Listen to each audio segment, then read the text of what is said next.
ತುಂಗಭದ್ರಾ ಜಲಾಶಯದ 19ನೇ ಗೇಟ್ಗೆ ಮೊದಲ stop lag ಅಳವಡಿಕೆ ಕಾರ್ಯ ಯಶಸ್ವಿಯಾಗಿದೆ.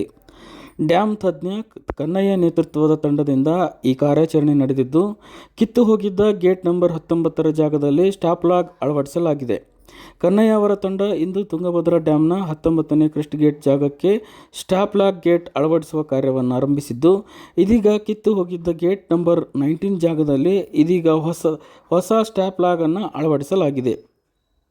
ಈ ಖುಷಿ ವಿಚಾರವನ್ನು ಸಚಿವ ಶಿವರಾಜ್ ತಂಗಡಗಿ ಹಂಚಿಕೊಂಡಿದ್ದಾರೆ. ತುಂಗಭದ್ರಾ ಜಲಾಶಯದ 19ನೇ ಕ್ರಸ್ಟ್ ಗೇಟ್ಗೆ ಸ್ಟಾಪ್ ಲಾಗ್ ಅಳವಡಿಕೆಗೂ ಮುನ್ನ ಸ್ಟಾಪ್ ಲಾಗ್ ಗೇಟ್ ಅಳವಡಿಕೆ ಕಾರ್ಯ ಯಶಸ್ವಿಯಾಗುವಂತೆ ಭಗವದ್ನಲ್ಲಿ ಪ್ರಾರ್ಥಿಸಿದ ಸಚಿವರು ಪೂಜಾ ಕಾರ್ಯ ನೆರವೇರಿಸಿದ್ದರು. ಈ ಕಾರ್ಯ ಯಶಸ್ವಿಯಾದ ಬೆನ್ನಲ್ಲೇ ಜಲಾಶಯದಲ್ಲೇ ಶಾಸಕರು, ಸಂಸದರು, ಸ್ಟಾಪ್ ಲಾಗ್ ಅಳವಡಿಕೆ ಸಿಬ್ಬಂದಿ, ಅಧಿಕಾರಿಗಳಿಗೆ ಸಿಹಿ ಹಂಚಿ ಸಂಭ್ರಮಿಸಿದ್ದಾರೆ. ಸದ್ಯ 60 ಅಡಿ ಅಗಲ, 4 ಅಡಿ ಉದ್ದದ ಮೊದಲ ಸ್ಟಾಪ್ ಲಾಗ್ ಅನ್ನು ಯಶಸ್ವಿಯಾಗಿ ಅಳವಡಿಸಲಾಗಿದೆ. ತುಂಗಭದ್ರಾ ಜಲಾಶಯದ 19ನೇ ಗೇಟ್ಗೆ ಮೊದಲ ಸ್ಟಾಪ್ ಲಾಗ್ ಅಳವಡಿಕೆ ಕಾರ್ಯ ಯಶಸ್ವಿಗೊಂಡಿದೆ ಎಂದು ತಿಳಿಸಿರುವ ಸಚಿವ ಶಿವರಾಜ್ ತಂಗಡಗಿ ಅವರು, ಸ್ಟಾಪ್ ಲಾಗ್ ಗೇಟ್ ಅಳವಡಿಕೆ ಯಶಸ್ವಿಗೆ ಶ್ರಮಿಸಿದ ತಜ್ಞರಾದ ಕನ್ನಯ್ಯ ನಾಯ್ಡು ಅವರಿಗೆ, ನೀರಾವರಿ ಇಲಾಖೆಯ ಅಧಿಕಾರಿಗಳಿಗೆ, ಸಮಸ್ತ ಸಿಬ್ಬಂದಿ ವರ್ಗದವರಿಗೆ ಮತ್ತು ಜಿಂದಾಲ್ ಕಂಪನಿಯವರಿಗೆ, ಹಿಂದೂಸ್ತಾನ್ ನಾರಾಯಣ್ ಇಂಜಿನಿಯರಿಂಗ್ ರವರಿಗೆ, ಭದ್ರತಾ ಕಾರ್ಯವನ್ನು ಅಚ್ಚುಕಟ್ಟಾಗಿ ನಿಭಾಯಿಸಿದ ಪೊಲೀಸ್ ಸಿಬ್ಬಂದಿಯವರಿಗೆ, ಅಗ್ನಿಶಾಮಕ ದಳದವರಿಗೆ, ಪ್ರತ್ಯಕ್ಷ ಹಾಗೂ ಪರೋಕ್ಷವಾಗಿ ಸಹಕರಿಸಿದ ಪ್ರತಿಯೊಬ್ಬರಿಗೂ